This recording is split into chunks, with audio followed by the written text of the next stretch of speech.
Won't you listen to reason?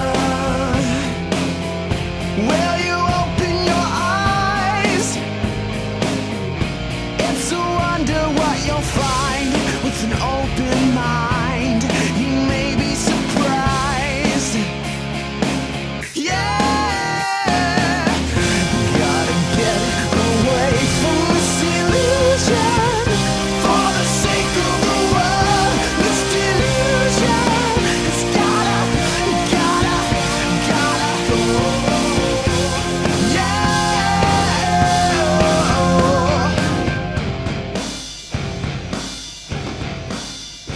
Hey everybody, welcome to the Atheist Experience Live. It's February 17th, 2013. I'm Matt Dillahunty, that's Martin Wagner. We're here to talk to people. It's a live call-in television program out of Austin, Texas, and we'll have the number up. Actually, all the lines are already full, but we'll get the number up again soon anyway. How you doing? I'm good. How are you? I'm good. I'm crazy busy. Lots of Yes, me like too. 16-hour, 12, 16-hour days, whatever, Yeah. at work. But that doesn't matter because we're here to talk about God stuff. We are, And other stuff. but mostly God stuff. Yeah, it's, people ask several times, well, why do you guys do this? Well, it's a way to engage in conversation, and there's enough religious programming on TV that there ought to at least be one atheist show out there somewhere. True. And it's also all the money and sex. Yes, the groupies. And, Yeah. but basically, we like having conversations. We want to know what people believe and why. And Yes, that is the biggest reason. Maybe we agree, maybe we don't. Before we actually get started, since we already have full lines and you don't have a topic and I want to get right to calls, there's an email that came in last night that I thought I'd just read and reply to on the show, because I don't have enough time to actually answer all the email that comes in. So. Yeah. Matt, I've noticed you're extremely polite to Christians during debates. She's watched videos of debates I've done online. Why do you do this when in fact they think you're a piece of shit? I suggest you watch Christopher Hitchens' debates and learn from him. He gave them no respect, which is actually what any atheist should do. They do think we're going to hell. I mean, come on, quit being timid. So first of all, the people that I've actually had debates with don't tend to think that I'm a piece of shit. They don't dislike me. I get along with most of them. I could probably call, any of them right now and say, hey, let's have, another debate, another conversation, with perhaps one exception. The other thing is that it's about addressing ideas and not people. I don't know what I've seen Hitchens' debates, by the way, and I don't. Yeah. He's not out there being rude. I don't agree with you that he gave them no respect. I think he gave no respect to their beliefs, and he didn't. But he wasn't out there as a raving, screaming, name-calling buffoon. Hitchens could eviscerate you in the calmest voice possible. He had that wonderful voice. But he didn't need not necessarily saying yell. It's timid. But the other thing is that I'm out there to address ideas, and I care how those debates are perceived by believers. And actually, I'd rather be engaging an audience full of believers than atheists. That's what I don't need to preach to the choir, I guess. Right. Well, thanks for that, and I will continue to work on getting better in debates. I do not think that your suggestions would actually make me better in debates or have a better result. So. Yes, and you're probably the first person in the history of the show who's ever attached the adjective timid to Matt. Well, yeah. Most of the letters you get are like, God, Matt's really cranky today. Yeah, you're a raging ass. What's wrong with you? And the thing is, but that woman just really does not know what the purpose of these debates are. A lot of the frustration, though, is public debates, big public debates at a university or whatever. That I've done quite a few of them. They're a structured format. They are about addressing ideas. They are about having an actual debate. And one of the things that I've tried to do in the more recent debates is I hate the joint press release format where I get up and say my thing, they get up and say their thing, I get up and say what I want, and you just quick little back and forth, no interaction, forensic and rules, then we're done. I mean, we could have just phoned it in if that's what we're going to do. And so I've tried to have more direct questioning between the participants. Which I think makes it more conversational and potentially more beneficial, rather than sitting there waiting for 5 minutes and trying to take as many notes on as many things as they got wrong as possible, and then addressing them all in a shorter amount of time. Yeah. Lots of problems with debates, but that was an advantage of the forensic debate structure that led to the Gish Gallop, right? I mean, it allowed the Gish Gallop to be this thing that was developed as, I'm going to spout 20 falsehoods in a rapid-fire pace, and then you are now going to be in a defensive position of having to refute every single one of them in less time, while I sit here, looking smug. Yeah. And that's actually the formal forensic style debate has actually been bad, I think, for publicly addressing these ideas and actually having meaningful conversations about them. So sometimes, and that's why things are a little bit different on the show, which, quite frankly, I'm often more irritated than I'd like to be, and a lot of it has to do, as I've said before, I'm talking about Martin, but a lot of it has to do with the problems with the phones, which some of it's got to do with cell phones, some of it's got to do with this box. You can't always hear each other. There's issues, and there's somebody who emailed to talk about whether or not, once again, we should interrupt. And so I'll explain that again, and then we'll get right to calls. And that is, I realize that in normal conversations and stuff, it's generally considered rude to interrupt, but it's a necessity in this format because I learned from the past that someone will begin an argument with a flawed premise. And then they will speak for a couple of minutes to build up their entire argument. And then when you want to go back to that flawed premise at the beginning, they've now put forward an entire argument based on something that's either false or needs better definition and clarification. And when you go back to it, you spend a lot of times running in circles on that, where, well, that's not what I said, or that's not what I meant, or, well, here, let me say it this way, and then go on and construct another argument. And now you're just building up what appears to be a wealth of information that is all really based on nothing. And so I will interrupt because I think, first of all, direct questions need to be answered directly. Yeah. I don't know what you mean by that. Please tell me. And if you duck and dodge, well, then you've divorced yourself from the conversation. And I think that was a problem that, in a lot of ways, impacted the debate you had several episodes ago with Matt Slick, where he bogged the whole thing down on trying to argue this semantic point about the difference between term A and term B. What it was, real things or conceptual things, and this sort of, and it came down to that. And he was able to really derail the conversation, I think, by focusing on that point. Yeah, I think there were other problems with that particular discussion. That was a big one, though. And they have mostly to do with the way Matt's brain works. Yeah, there's that. But also, when you consider what you see on most mainstream media, or usually radio is where you tend to find the live call-in format, not so much television, but what with everything that, we're imperfect and we learn as we go, and we've been doing this 15 years and we're still going to work on making it better, but for any program that you find out there that has a live call-in format, I think that our show is among the best for allowing in-depth conversation to go on. You call it a radio show, you've got 30 seconds. Yeah, meaningful exchange of ideas, and it's not this soundbite thing, and you ask a question and the host gets in a cute little quip, and this happens with politics and all kinds of things, whatever. I think our show is still one of the best for how we do it. Even when we get it wrong, I think we do it better than most. Well, let's get to calls so we can do it all wrong. Yes, indeed. We're going to be very rude today. So you got Frank in Scranton. How you doing? Hi, guys. How you doing? We're well. Good. Good. Mr. Dillahunty, Cowboy Wagner, Appcats is awesome, by the way. Thank you. Awesome. And I'd just like to say, you guys don't do it right most of the time. You guys do it right all the time. Oh, okay. Please. Oh, you. Really? I mean, I'm being honest. Okay, but anyway, I don't want to take up any more time with praise and flattery, because even though it's well-deserved here, certain scientific theories, well respected by the scientific community, by the way, are just as valid as certain established religions. For example, string theory. Well, okay, first of all, I think string theory is mislabeled as a theory. My understanding of it is that I don't think it qualifies as an actual theory yet. I think they've kind of co-opted that term a little bit. And I don't even know what my position is on it, if any. So, yeah. Okay, but we know you're that it's familiar with it a little bit, like this 10 dimensions of space, one dimension at a time. I'm passingly familiar. I don't know what that has to do with anything, but and then the best that I could say about it is that I know that a great many people in the field of physics reject it outright too. So it's not something that has universal scientific support, to say the very least. So the note here next to your name is that the host and audience should be just as skeptical of certain scientific claims as they are of certain theological claims. Exactly. And we are. So yes, we agree with that. Thanks. Yeah. Okay, well, what about the belief that our galaxy contains, as Carl Sagan used to say, 100 billion stars? I mean, doesn't that sound just as rounded off as, like, say?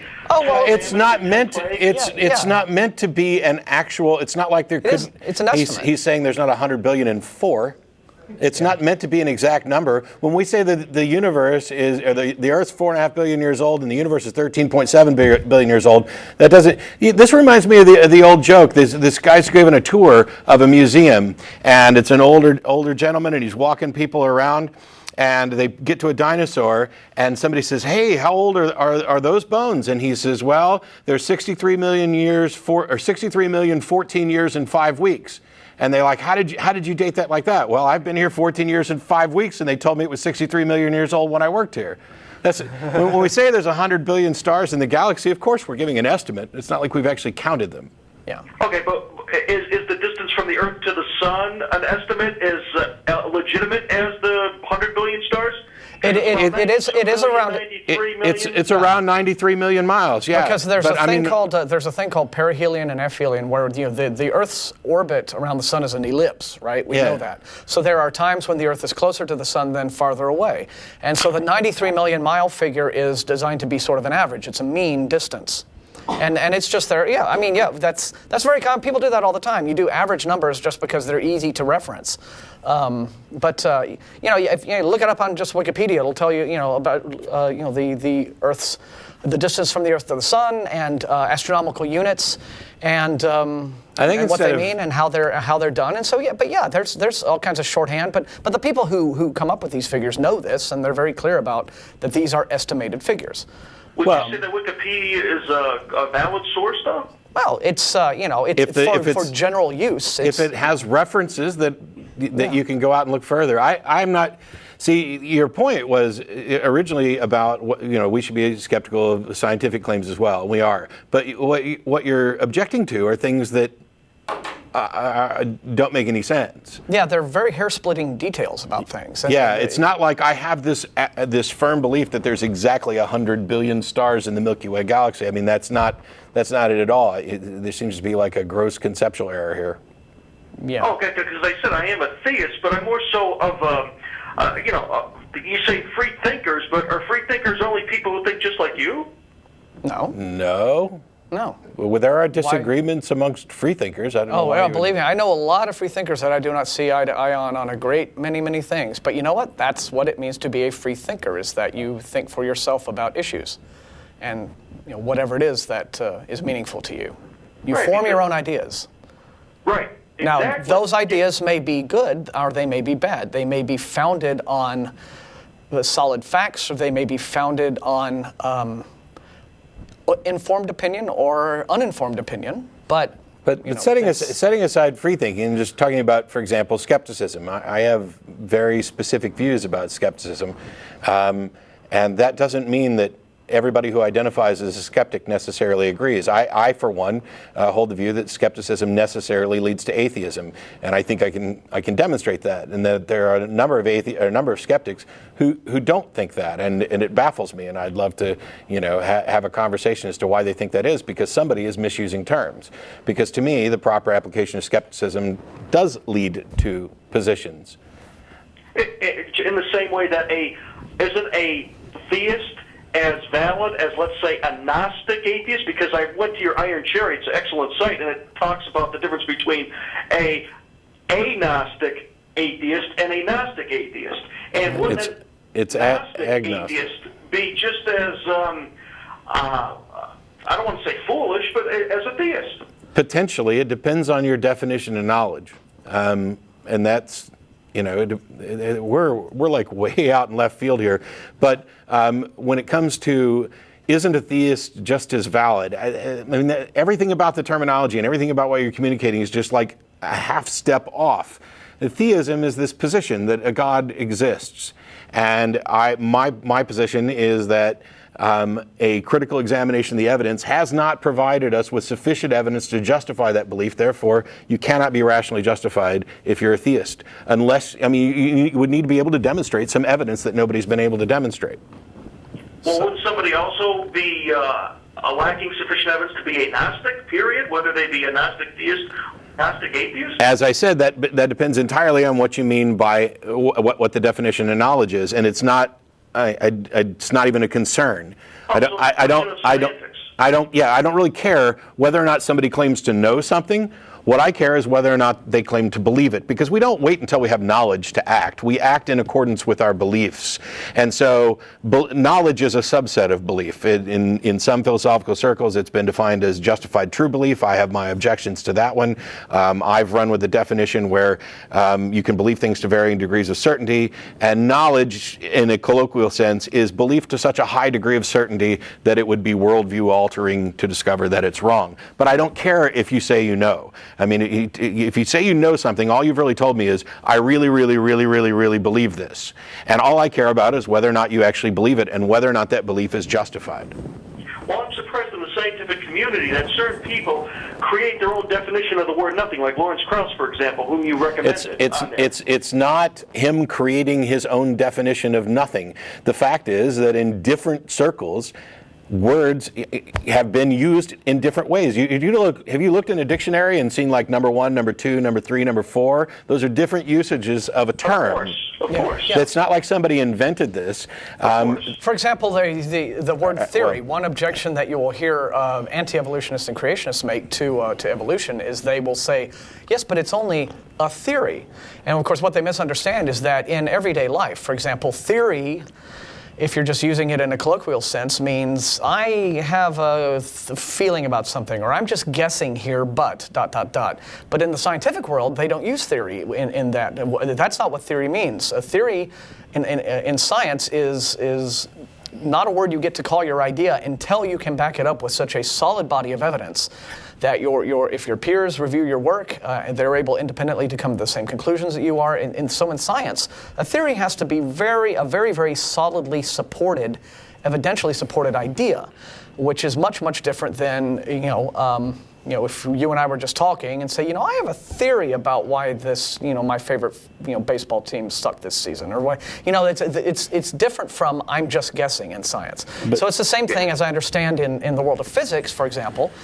Nothing doesn't necessarily mean the same thing as when you and I as laymen talk about nothing, and the mathematical application of nothing that Lawrence Krauss is applying is something that is understood in physics and not just a thing that he's pulling out of his hat. And it doesn't matter at all, because words serve a purpose. They are tools to convey meaning.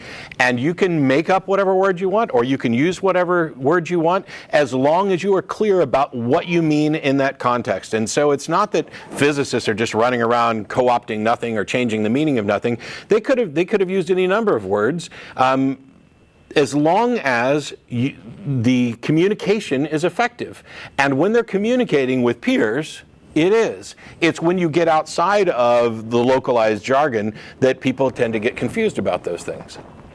Of course, but don't you think that maybe debates would run smoother if everybody agreed on semantics and terminology right from the get-go? Of course, you encourage that, right? Of course, but this isn't about debates. This isn't about the public communication of information. This is about people doing work in a particular field and having a particular usage for a term. There's not confusion really amongst them. And if they're in order to persuade an uninformed public about their ideas. If for example, if you're a physicist and you want to convey your ideas to a lay public who doesn't have the math, doesn't have the background to understand what you're talking about, if you launch into all of your professional jargon and shop talk, then you as the physicist, if you clearly convey what I mean, but when I'm saying this, here's what I mean. When I'm saying that, here's what I mean. Here's what I'm referring to, and you can make that understood by your audience, then that's really all you need to do. Right. Yeah, well, yippee-ki-yay, I understand that 100%. Okay, so what's the problem? But nobody has to accept something that hasn't been observed. Would you agree with that? Okay, see, here's another thing, Frank, where what you're saying is like a half a step out in left field, and I don't mean that as an insult. Okay. Nobody has to accept anything ever. There's no requirement that you accept anything under any conditions. So when you say nobody has to accept anything that hasn't been observed, nobody has to accept anything that has been observed either. So yes. Sure. So when we're talking about this, I want to get to what and there's other callers waiting too, but I wanted to get to what your actual objection is, because you're kind of like half a step outside of what we're talking about at almost every turn. But accepting accepting evolution would be an argument from authority, wouldn't it? No. No. Because it's never been observed. I mean, Yes, it has. Actually, it has. we're talking about the Planck wall. I mean, going back to the Planck wall, except that's Planck wall. Okay. theoretical talk, theoretical physics, just like string theory. And that has First- nothing to do with evolutionary biology. Yeah. So you're now conflating different fields and different ideas in science. Yeah, it's just really kind of bizarre Yeah. because now you're talking about, as far as I can tell, I think you're talking about Planck time. Yeah, to 10 to the negative 43 seconds, exactly. Which doesn't have anything to do with evolution of the observation. That is the limit to which we can go back to the origins of the universe, Yeah. And that's an entirely which has different nothing to topic. do with evolution. Evolution, you're talking about cosmology now. You've jumped sciences and you didn't even realize it. See, But see, I think people you're- make their terminology more clear, it would be more easier for lay people to grasp. No, it's not about it being unclear. It's about being uninformed. I have no confusion about the difference between cosmology and evolution. Evolution has nothing to do with the origin of the universe. Evolution is the biological the science of the diversity of life after life has arisen, which is still long after we've left the origin of the universe. Well, then what would you consider abiogenesis? Is it a term of cosmology? Abiogenesis is abiogenesis is the label for life arising from non-living matter, which is something that is required prior to evolution, but it also has nothing to do with cosmology and the origins of the universe. The origins of the universe, cosmology, the origins of life, biogenesis, abiogenesis, the evolution of life after it's arisen, evolution, really simple. Yeah, there are a lot of different fields here you're conflating, and I think that a lot of your problems that you're trying to express to us here have to do with just being confused about exactly the subjects you're talking about and what each one refers to, what each one means, what each idea, the realm of human knowledge that each one explores. And so because you have these kind of confusions and conflations going on, you're unsure about this is what's led to your whole line of questioning. Yeah, and it's funny because Some scientists, when you say equally, because there's some scientists who say that there was something before the Big Bang, and then some say there wasn't because there was no time. I mean, it's just so confused. Scientists are. I mean, it's just you're talking about an area where we don't have an explanation, and it may be nonsensical to talk about before the Big Bang. Yeah, see, here's Frank. Nonsensical, but isn't that a way of avoiding the question? To say it's nonsensical? No, to say we don't know, we don't currently have a sufficient understanding of that is not a way of avoiding the question. And it's a way of avoiding a false answer. Yeah, and the way in which scientists do resolve the questions for which we don't have answers is they argue things out. They study their fields. They look at evidence. Some will reach, scientist A will reach one conclusion. Scientist B will reach another. They will debate. They will argue. They will discuss. They will write papers. They will submit them to journals. They'll get published or rejected, and then a whole new round of debate. This is how science. This is the self-correcting process of the scientific method that helps facts be understood. Science doesn't make claims about truth. It's not about discovering truth. It's about gaining an understanding, the best possible understanding of reality based on the available evidence. And it's not. That's it. And it's not, citing scientific ideas is not an argument from authority, because a scientific idea is not accepted simply because Mr. Prominent Scientist says this is true. Yeah, it's accepted based on the weight of the evidence. Right. Mr. Prominent Scientist has to show his work, and his work has to hold up. Otherwise, his ideas will not be accepted, no matter how big of an authority he may be in his field. Authorities in scientific fields can still be wrong. They know this, their peers know this, and the whole methodology of science. And I'll let you get to this. I just want to point out one quick thing. The fallacy of appeal to an authority is appealing to an authority that's not an actual authority. If you're citing actual authorities, recognizing expertise, that's not a fallacy. Doesn't mean they can't be wrong, but it's not a fallacy. Go ahead. Okay, all I was just saying is that, so what you're saying is, I'm trying to understand, is that science follows where the evidence leads, as Baker has said many times? Yes. Baker has said that. I've heard him say that, and I do agree. But the other thing is that what I don't understand is that you have all these answers like that, but no. When you feel more comfortable, like in the Northeast or Northwest instead of in the Bible Belt South, really? Well, hang on. What the hell are you talking about? Yeah.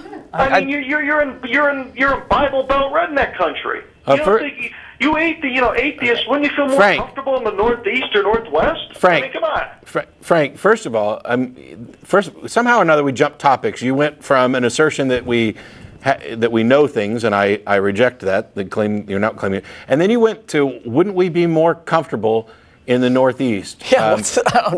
And we're in the Bible Belt redneck area. Well, first of all, you don't have the first clue what Austin is, because Austin is this liberal bastion.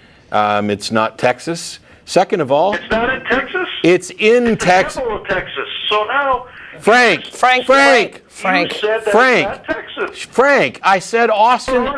Frank, you're please, being so... Stop. Everybody stop. It's a problem with the phones. Yeah. Frank, I said Austin is not Texas. Do you understand kind of metaphoric, hyperbolic language? What I mean is your typical view of Texas being the red state, Bible Belt thing. That's not what Austin is. Austin is the liberal, let's smoke weed and get naked town. It is the let's keep Austin weird town. It is not, I'm simply saying that where I live is not where you imagine that I live. But second of all, how dare you insult rednecks as an actual redneck to some extent. I'm very comfortable where I am. By the way, boots. Yes. Yeah. Got my boots on. And in any event, what's it got to do with anything? And this entire conversation about where we live, what the hell does it have to do with anything? Yes. You know where I'd rather live? You know where I'd rather live? I'd rather live in a world where people base their ideas and their beliefs on evidence and make an effort to actually understand a subject before they call in to show that they don't know what they're talking about. Please, no ad hominem attacks, sir. Please. No, we're not. No. Listen here, Frank. That was not an ad hominem attack. Ad hominem. Yeah, it was not an ad hominem attack. It was talking about what kind of world I would actually live in. It was honest. And you're the one who's sitting here talking about where we'd prefer to live and redneck this. By the way, I mean that as a slur. Again, by the way, semantics. By the way, another telephone problem. Again, an ad hominem fallacy is a problem. An ad hominem attack is not a problem. If somebody's a dumbass and I say they're a dumbass and they don't like it, that's too bad. I'm offering my opinion about what they're saying. I'm not assessing their entire character. I am a dumbass on certain things at certain times. I'm a moron, an idiot, a fool. And so I will also acknowledge that not only am I these things, but other people are too. No, that's not. Say it ain't so, please. Okay. Say it ain't so, seriously. Goodbye. Thanks for calling. Yeah. Thanks for wasting so much time to tell us that we could have lived in the Northeast. Yeah. By the way, if you go out and do a search, you can find towns in the United States listed, or cities in the United States listed by their religiosity. There's been some new studies coming out. I think Austin is like in the middle of the pack of the top 50 or something. Yeah, we're about I saw 20, that. We're about halfway down. 20, 30, something like that. Yeah. So. I don't know. But yeah, I have no problem at all with living around a bunch of rednecks, even though I don't. I wouldn't necessarily prefer living where I'd have to shovel snow. That's a thing, yeah. I also don't think that reason should be limited to little pockets. I think we should spread it out. I'd like to actually live where education and reason is most needed. I think that's probably a good thing. Yeah. I'd like to be your next door neighbor, Frank, because nobody needs... Well, that might work quick. You jumped topics about 83 times and ended up is that a precise number? Yes. And then ended up with, wouldn't we rather live somewhere else? No. Maybe not. No. All right, Isaac in Venice, thanks for waiting. Hey, thank you. I've watched quite a bit on YouTube. Hang on, I put you on hold. If you're watching the live stream and everything, you're going to need to turn that off or down because we're getting feedback. Okay? Okay, let me turn the game on. Okay. And can the call screeners just tell people to do that by default? I'm sure you did, but... How's that now? Much better. Much better, thanks. Okay, I watched the show on YouTube. I'm a first-time caller, and I'm getting a lot of echoing in the phone, so that's throwing me off a bit. But let me just ask a quick question. How do you deal with claims of the paranormal, and have you ever experienced anything like that?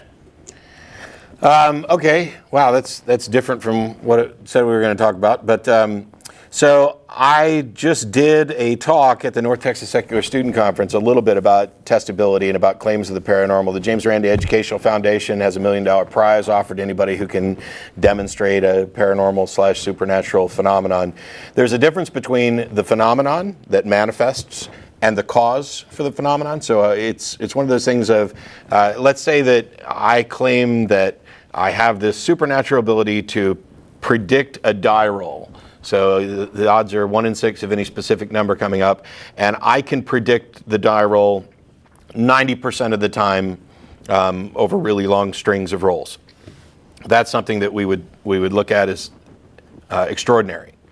And so the first thing you need to do is find out whether or not the phenomenon that I'm claiming exists actually exists. You have to do that in order to demonstrate that there's anything there to investigate to determine a cause. So far, nobody's been able to demonstrate any phenomenon for anything paranormal or supernatural to the point where we could then begin to investigate the cause. Now, the second problem with that is I'm not convinced that you could ever identify a supernatural cause for a phenomenon because I don't see that they're falsifiable. You may be able to demonstrate a positive link between things, but by and large, the assertion that there's some supernatural agent or agency or cause is something that I don't see as falsifiable, so I don't know how you'd actually demonstrate it. What you'd end up with, in most cases, is an unknown. There's some extraordinary phenomenon. We've demonstrated that it's actually occurring. We don't know what causes it.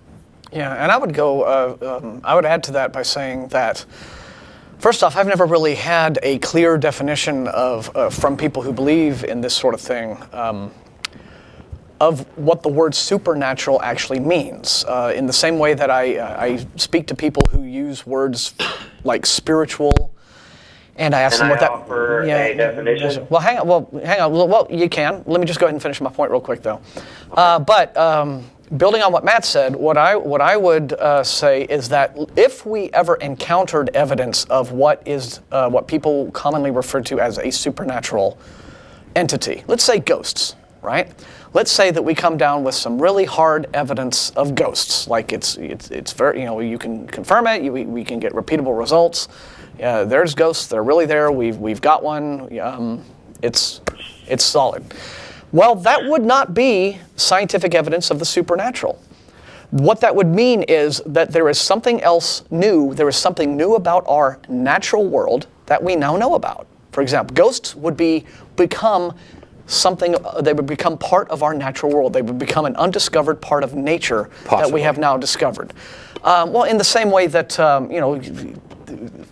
really extreme ideas in physics and cosmology, and if you go deep into the universe where you have quarks and gluons and talking about multi-dimensions and what have you, and all this speculative science. And again, these would have seemed baffling magical concepts to people 200 years ago. But they're new things that we are discovering in nature. It's a little different from that. I mean, there are the proposed phenomenon are things that. That's why I was saying we would just have an unknown, that we don't know what the cause is. They wouldn't just be, it would be wrong to just say, oh, they're just natural. So, for example, if somebody claims the natural universe, I would. Well, no, the phenomenon is the phenomenon manifests, but the cause being supernatural. Go ahead. Unless the phenomenon acted with what would seem to be intent or some sort of intelligence. Which still doesn't confirm that it's supernatural. Yeah, because natural things act with intent. So what you would have to. What would you term that as? Well, I don't know. I need an example of what you're talking about, because I've never. Okay, I've not only never. I'll pull one out of thin air. Well, okay, that's. How about something? How about something moving? That should not be moving in a room. That has no reason to be moving. No physical reason to be moving. How do you know that it has no physical reason to be moving? That's the example I'm giving. Well, I mean, what I'm saying is you're making a claim that you can't demonstrate. See, Okay, we'll say a book on a coffee table goes flying across the coffee table. Sure. How did you eliminate all possible physical, natural causes for that book moving? Because there are no other known possibilities. No. That's a fallacy. Saying there's no other known possibilities is an appeal to ignorance, that we don't know of any explanation for it. Therefore, we're justified in going after supernatural. That is an. I've never used the word supernatural. Well, okay. Well, but you just hang on, because now I'm frustrated. I don't care what word you used. You just said there are no natural causes, which means you're appealing to supernatural causes, correct? I said there's no reason. No, you said no natural reason. All right. We know of. Sure. No reason that we know of. So congratulations. Now we have some. Now we don't know. So I'm asking you, my first question was, how would you process an event like that? Well, it depends on what the event is. In that specific case, we'd want to actually duplicate it and investigate it and look for natural causes. If we don't find any, that doesn't mean there aren't any. Okay, let me conclude this call with this. Then, have you ever seen any of the shows where they seem to have caught events like that on tape? Yes, they're disgustingly stupid shows. Do you think that they make those up? Yeah, I think some of them have been invented as. You know. Okay, stop. I didn't say I know. You asked me what my opinion was, and I gave you my opinion, and I did not claim to know. I am convinced that some of them are faked because we know that faking like that happens. We've caught people faking these things before. I cannot make that claim for all of them or any specific one, but they have not demonstrated an actual phenomenon sufficiently to justify believing it, and they still haven't and possibly could never demonstrate that it's caused by something supernatural. See, here are the options that you would be here are the options that you would be faced with, Isaac, if for example, let's say I'm watching this video and I see some phenomenon occur, okay? There are numerous options. Number one, a genuinely paranormal supernatural phenomenon is being recorded and I'm watching it on tape right now. That's one option. Another option is that the producers of the show have faked this just for the entertainment value of the show. My opinion. What? Hang on. Hold it. Hang on. I'm explaining why that's an opinion that I would have. Okay. The reason that I think that that's possible is because. You can listen offline. Go ahead. The reason that I think it's possible that some of these could be faked is because I work professionally in film and television. I have worked on reality shows. I have seen spontaneous events. I have been on set when these have been staged by the producer. You know, the producer will come in and they'll say, talk about this, do this, you get in an argument with this person, let's bitch this scene up, people. I mean, they'll say that, right? And then it's all shot, and you're supposed to sit there at home thinking you're watching reality. So I know that if this is going on with dating shows and with, summer break shows and what have you, do I think that there's absolutely no faking anywhere that goes on with these ghost investigation shows? Well, no, of course not. So there's a very strong likelihood that that's going on.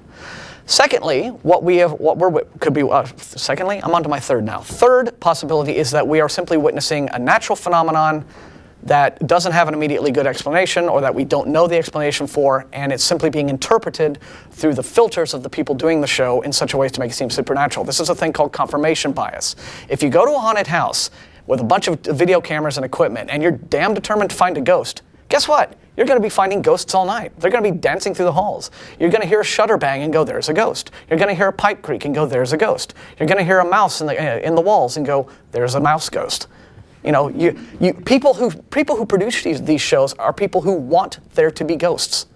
So there's all kinds of bias that you have to rule out, all kinds of options that you have to examine before you can cut through that and say, nope, real ghost this time. So yes, there are many, many things you can consider, and you can't just watch a tape, say, that's a strange phenomenon, and go right to thinking that the supernatural is real, if you're going to be rational about it. There's a difference between demonstrating the phenomenon and demonstrating a cause. And the cause is difficult and maybe impossible when you're talking about the supernatural.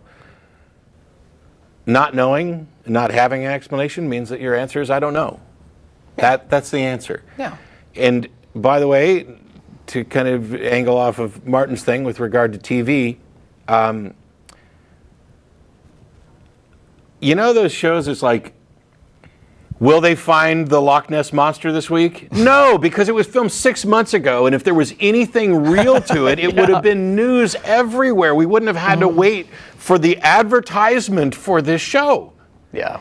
And there wouldn't be 93 ghost hunter medium shows, none of which have seemed to apply for the $1 million prize. Or anything. TV is not the source for good information about all sorts of things. If it is your only source and your primary source, chances are you are not justified in believing it. Especially if it's on like true TV. Yeah. Or the History Channel. Yes. The History Channel is probably the biggest abomination in the history of television because it portrays it, along with some of the other sciencey channels have gone kind of off the deep end. Yeah. At least some of the Ghost Hunter crap's on Sci-Fi where they're hoping. Yeah. It reminds me of the old 900 call a psychic things, and at the bottom it's, for amusement purposes only. That's what it is. It's people television. are going to believe what they're going to believe. It's TV. It's an entertainment industry. Now, but I'll wrap up by saying, would I like to someday meet a ghost or some kind of would it be cool? Well, sure it would, but I'm not going to be haunting these ghost hunter shows, hoping, Marcus in the Bible Belt of Colorado, how are you? Hey, you're on the air, Marcus? Hello? I don't think you can hear us. J-Mark? Oh, hang on, I hit the wrong one. Marcus, now you're on the air. Okay, can you guys hear me now? Yes. Yep. Yeah, we're good. That was my fault. Not a problem. I want to say, first off, I really appreciate the show that you guys have every week. I watch it as much as I can. Thanks. And, I just sort of, quote-unquote, came out the closet being an atheist within the past 3 months. Well, welcome to the dark side. We have cookies. And honestly, I honestly feel like my experience was almost that of, like, let's say the Matrix, analogous to the Matrix, where Neo takes the red pill and he came into reality. Mm-hmm. And so now I have a YouTube channel, and it's Take the Red Pill because of that. Cool. Well, good for you. Well, here's a question I wanted to ask. I've heard a lot of people talk about, like, let's say the Adam and Eve story, in which they, I've told them that, well, God said, of the day you eat the fruit, you shall surely die. Mm-hmm. And people turn around and try to give me the excuse that it was spiritual death. Mm-hmm. Now, Matt, I know that you've done a lot of studying with the Bible, and Martin, I'm sure you have as well. And I personally have studied the Bible, and I have never come across any verses or reference that would suggest it was spiritual death. And I just was wondering, what is your take on that? I think it's a post hoc rationalization, but I don't care. It doesn't matter.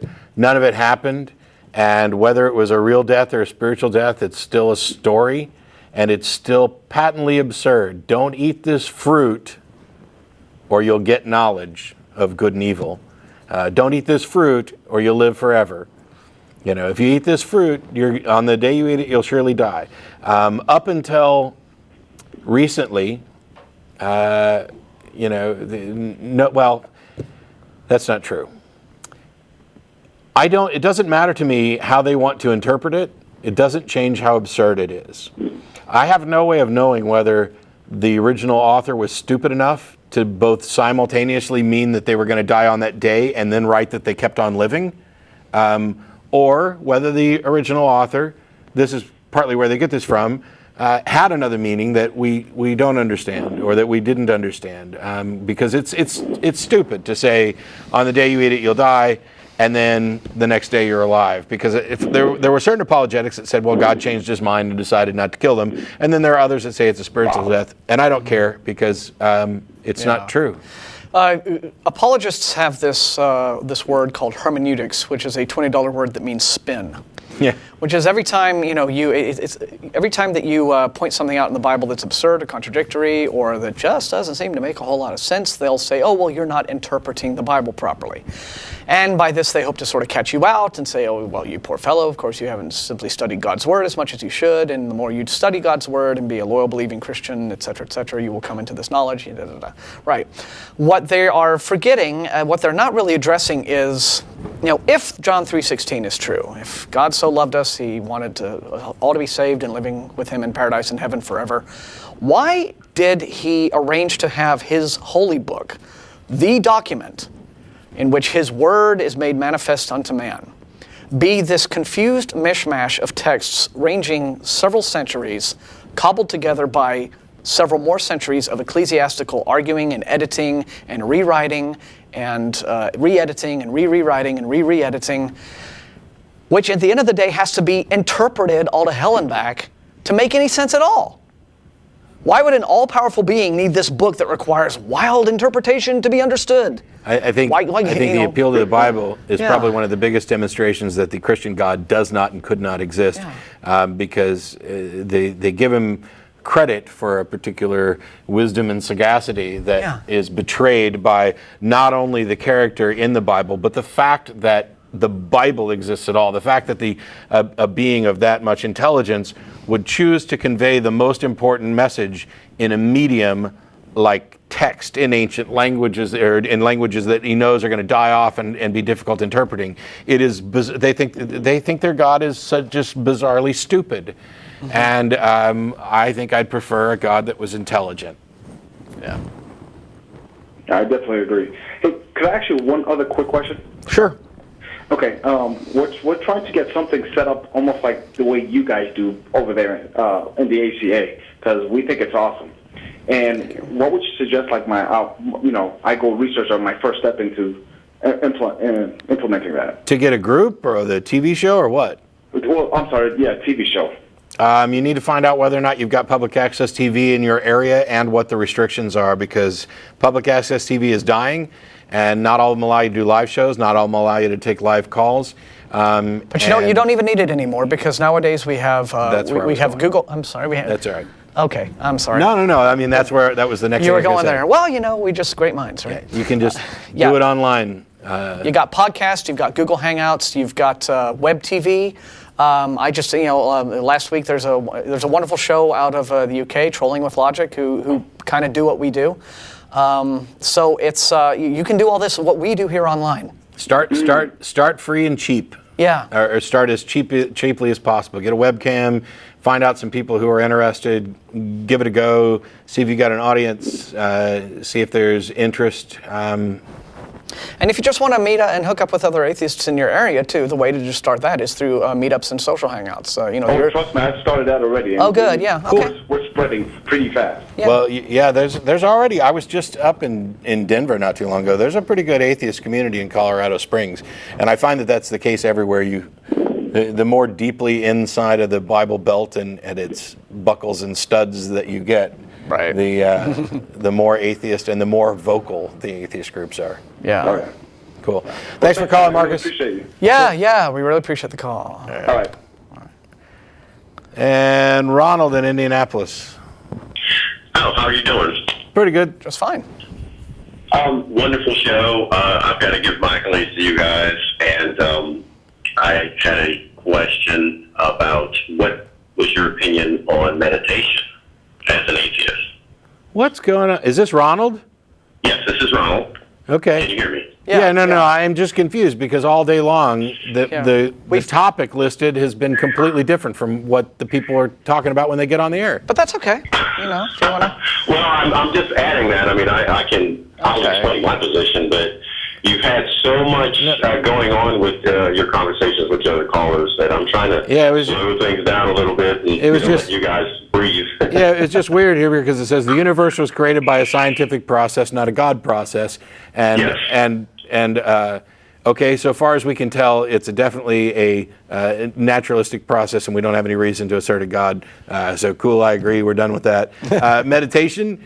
I think it's pretty clear that there have been demonstrated some real benefits to meditation, but that none of this actually requires any appeal to the supernatural. Yeah, I have things that I do to put myself in a calming state. And so I do too. It's just a problem with the phone. It's just a problem with the phone. I know. He said, you've been very good today, Mike. I'm trying. Been very zen. Well, so yeah, I mean, but we are beings with a wide range of emotions that we experience all the time, and so yeah, those are good things to have, but they don't have to be. I think what some people have done with things like meditation and I don't want to call it placebo effect and stuff like that, because as far as I can tell, there are real benefits. And I think what some people have done is said, "Hey, this is good, and I don't know how it works," and then they add a whole bunch of crap to it, and entirely unjustified. It's kind of like, the snake oil salesman that is going to sell you a cure-all, and maybe it's got aspirin in it, so it actually works for something.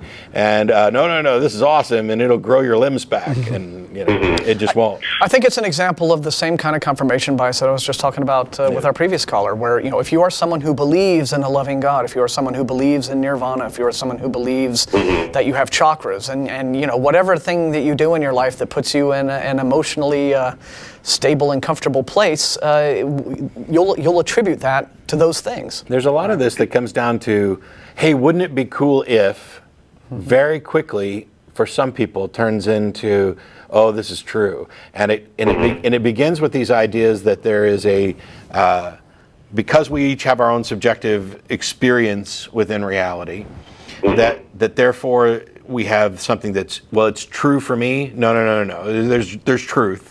But this true for me thing goes, you see it with the what the bleep do we know and everything else, where we are inventing the reality that we're in. People have taken it, to that extent, and it's just bizarre. None of it holds up, and so we may be crippling the discovery of good and real things. It's like I've pointed out before that prayer can have benefits, and prayer can have benefits similar to meditation. It would be nice to investigate that and figure out what we can find out about the cause as best we can, or at least exactly how to consistently replicate the results and what areas they're effective and when they're not, rather than adding a whole bunch of baggage, which should probably just be called garbage, to it. Well, I understand what you're saying, and what I was saying relates to my studies of all of that stuff. I'm not going to get into it. I don't want your eyes roll back in your head. But as an atheist, my biggest issue with arguing, especially with Christians or other religious people, is the birth of the universe. And I've worked for years in trying to really hone down an argument to explain how the universe itself is born without a God mechanism. And I think I have that argument down. All that kind of led me to the. I'm sorry, you're going to say something. I was just going to say you can't, and I'll tell you why. The claim is that the universe began without a God mechanism. You can't make that claim because it's an unfalsifiable claim. It could be, and the response from the theist is God works, through natural means. You can't prove that there wasn't a God actually tinkering and using natural means. So you got to be very careful about how you frame some of those things, because you end up with an indefensible position. Yeah, the best thing to say, and really all you need to say, is that we do not have any reason to suppose that a God would have been necessary. Yeah, a violation of Occam's razor, whatever. Yeah, but I'm sorry. Go ahead. No, you're fine. Anyway, go ahead. Yeah. So please go on. Well, the way I look at it, though, is when you take you say quantum entanglement and vacuum energy and the double slit experiments. It's my belief that it's these phenomena that people haven't really looked at tying together as a causality for the universe.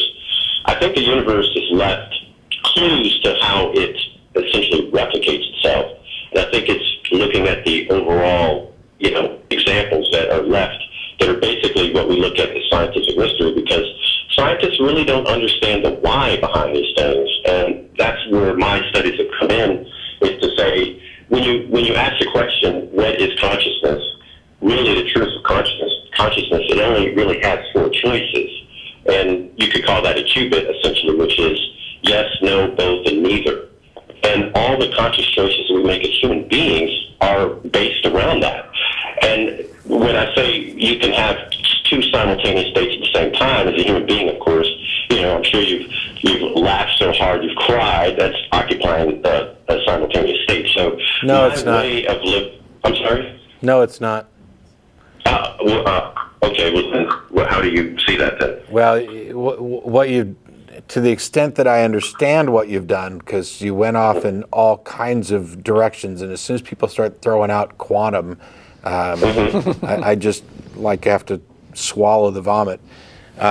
Because it's used for so much confusion. You just said yes, no, both, neither. That's a violation of the logical absolutes.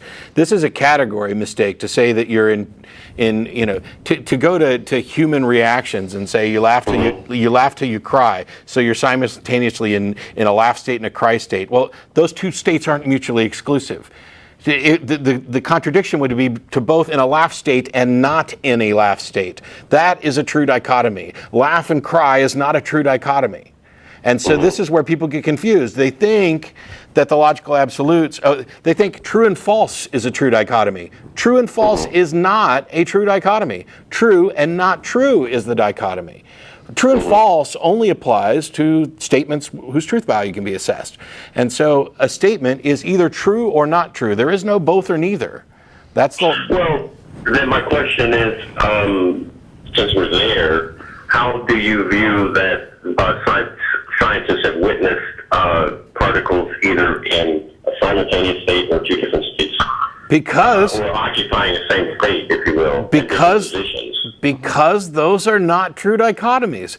I get this all the time. When I talk about the logical absolutes, people email in and say, well, what about, quantum physics, where something's, in one state and in another state? Okay, something can be in multiple states. The fact that the problem is that something can't be in a state and not in that state at the same time in the same way.